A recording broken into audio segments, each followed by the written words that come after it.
I believe voter apathy is the biggest threat to democracy.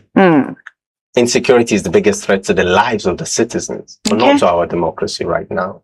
But the fact that we don't engage with our political system is the biggest threat. The fact that 3/4 of Nigerians who went through the process, I'll say it again, who went through the process of getting their PVC, collected it, did not vote. That's a bigger threat to our democracy. On the issue of insecurity, what we have is a government that doesn't recognize that you can't solve insecurity without solving corruption. Because insecurity is not just, I know sometimes it's touted as, religious eccentricism, excuse me. But in reality, it's a business. The people who are in this kidnapping game are making a ton of money from it. They are reinvesting their income back into it to buy more guns, to recruit more young men. Same thing with insecurity elsewhere in the country. When we talk about all these people that are calling themselves separatists, they use it to extort money from the local population. In the north, they even extract minerals and they sell it, right? But what fuels all of that is a corrupt environment.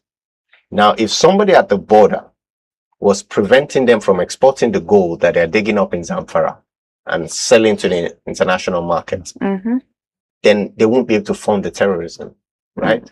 So if the institutions themselves were not being corrupted, I assure you that if our military was getting the equipment that they need, the support that they need, the feeding that they need, the motivation that they need, this insecurity will be resolved. But somewhere along the way, a lot of this money disappears. I've spoken to policemen who say that they do not even get the basics of their uniforms. I mean, this is what Justice Clark came out to say when they picked him up. And they picked him up for that because he was just exposing a basic truth that if you do not fund the military, there's no way you can expect them to be effective at their job. And so, and what is the underlying thread in all of this? It's corruption. It's the fact that somebody wants to steal money and is preventing that money from being spent where it needs to be spent, right? And so a government who tells you that it's going to solve the insecurity issue, but does not tackle the corruption issue is lying. They cannot do it.